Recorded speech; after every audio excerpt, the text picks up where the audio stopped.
Kawhi Leonard has made over $330 million playing basketball. He drives a beat-up old truck, owns no yacht, and barely posts online. By the end of this video, what he did with his money will permanently change how you think about yours. The money machine. Let's talk about the numbers, because they are staggering. Kawhi Leonard has signed 5 NBA contracts totaling over $531 million. His current deal with the Los Angeles Clippers pays him $50 million a year. That is over $136,000 every single day, including weekends, including days he doesn't play, including days he is injured. But here is the thing most people skip past. Kawhi didn't just earn that money, he engineered it. When he came into the league in 2011, the San Antonio Spurs drafted him 15th overall. He was quiet, unassuming. Scouts called him raw. The league gave him a rookie deal worth just under $2 million a year. And Kawhi said nothing. He just worked. 4 years later, he was the NBA's Defensive Player of the Year. Then he signed a 5-year, $90 million extension with the Spurs.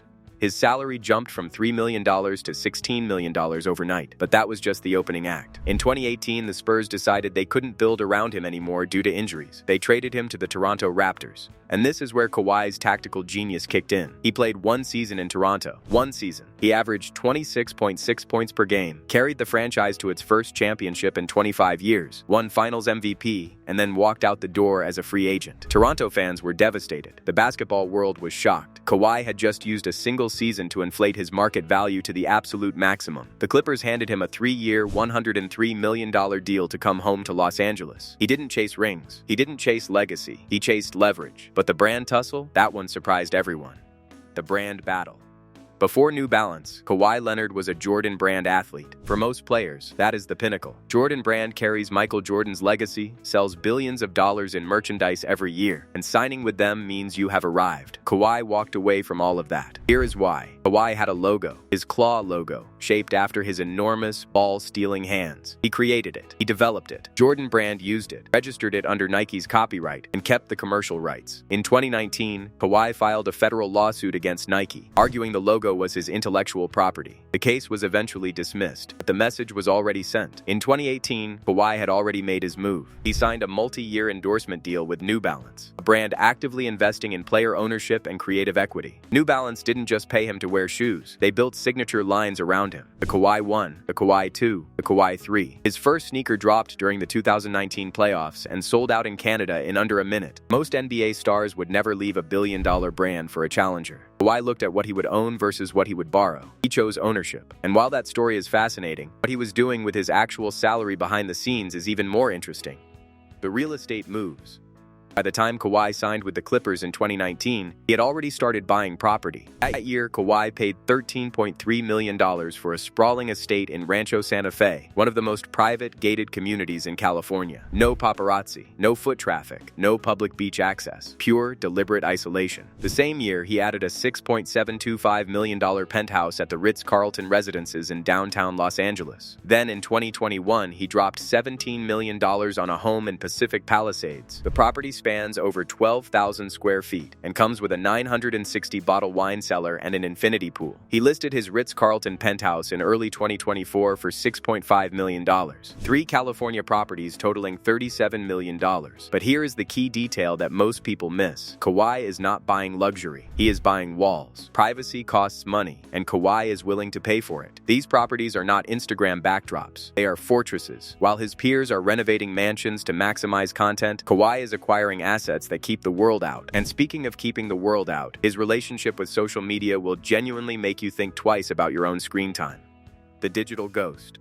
Kawhi Leonard has said publicly that he avoids both news media and social media. Not occasionally, permanently. He doesn't have an active public presence. He doesn't post highlight reels. He doesn't tweet after wins. He doesn't do Instagram lives. In an era where athletes like LeBron James and Kevin Durant have built entire media empires off their online presence, Kawhi is completely absent. And this is not because he is shy or unintelligent. His teammates consistently describe him as one of the funniest, most socially engaging people in every locker room he has entered. The Raptors press members joked about about it. New Balance turned his fun guy phrase into merch after a 2019 press conference. He knows how to engage. He just refuses to do it for free. What most athletes don't understand is that social media gives people access to your time, your image, and your mental energy, and it costs them nothing. Kawhi understands this instinctively. Every scroll, every comment section, every hot take is a tax on your focus. He doesn't pay it. The result? When he walks into an arena, he has nothing to prove to the internet. He is the only player on the court whose mood isn't shaped by what someone said about him on X the night before. But none of this, not the contracts, not the real estate, not the social media blackout, explains the deepest root of who Kawhi Leonard actually is. That story starts in Compton, and it will hit you differently than you expect.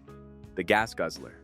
Before we get there, we have to talk about a 1997 Chevrolet Tahoe. Kawhi Leonard drove this truck through high school. It is old, it is heavy on fuel, and it has no luxury features. Most NBA players buy a new car within months of their first paycheck. Kawhi kept driving his Tahoe years into his professional career, even after his salary crossed 8 figures. Reporters asked him about it. His answer was simple: it still works. That sentence alone contains an entire financial philosophy. The car was not a statement. It was not a publicity stunt. He genuinely saw no reason to replace a functional vehicle with a more expensive one just to signal his status to people who don't pay his bills. He has since added to his collection a 1993 Porsche 911, a 2021 Rolls-Royce Cullinan. He is not an ascetic monk, but the Tahoe story reveals something important about the factory settings of his mind. His default is function, not performance. Most people upgrade their lifestyle every time their income rises. New salary, new car, new contract, new house, new wardrobe. Lifestyle inflates automatically. Kawhi broke that autopilot. He made spending a conscious choice, not a reflex. Now, the next event that happened in 2008 might change everything you think you know about Kawhi Leonard. It might even break you. The night that built him. January 18, 2008. Kawhi Leonard is 16 years old and playing a high school basketball game at Riverside King High School. His father, Mark Leonard, is supposed to be in the stands that night. Mark always came to the games when he could. He owned a car wash in Compton, worked long hours, and still drove out to watch his son play. That night, Mark is closing the car wash early to make the game. A car pulls in at the last second. Mark obliges the driver to one final wash. The driver opens fire. Mark Leonard is shot multiple times and pronounced dead at a hospital. He is 43 years old. Kawhi receives the news by phone. He is in a car with his mother and uncle on the way to the game. He hears what happened. He insists on playing the next night. The game is against Compton Dominguez at the Pauley Pavilion. Kawhi scores 17 points in a 68-60 loss. And when the buzzer sounds, he runs to his mother and breaks down completely. His teammates had never seen him cry. His mother later recalled that on the drive home after the silence, Kawhi simply said from the back seat, "My dad is dead." Mark Leonard's murder was never solved. The case remains open. Kawhi never publicly unravels. He never turns his father's story into a media moment. He channels it into work. The same hands that washed cars in Compton now generate $50 million a year. He learned from his father that hard work creates outcomes. He also learned that life is fragile, fame is an illusion, and no amount of material display can protect the people you love. That is why he buys privacy instead of yachts. That is why he guards his family's names. That is why he doesn't perform for cameras. Not because of ego, because of grief that matured into wisdom. The real definition of wealthy. The NBA has produced hundreds of millionaires. Very few of them retain control over their own lives. Most stars trade privacy for relevance. They trade peace for engagement. They trade time for content. And the moment they stop performing, the money slows and the crowd moves on. Kawhi never made that trade. He built financial walls. He kept his circle ruthlessly small. He turned his craft into leverage and his silence into power. He now earns $50 million a year without owing the public a single Instagram post, a single press tour, or a single version of himself that isn't real. That is not frugality. That is freedom. And freedom, built deliberately, is the most expensive thing in the world. Which move in this story hit you the hardest? Let us know in the comments below. Make sure to like and subscribe for more deep dives into the mindset of the ultra-wealthy. If Kawhi's story got you thinking about how athletes actually build and keep wealth, you need to watch our next video on NBA players who went broke after earning hundreds of millions. Hit the link on your screen right now. It is more alarming than you think. See you in the next.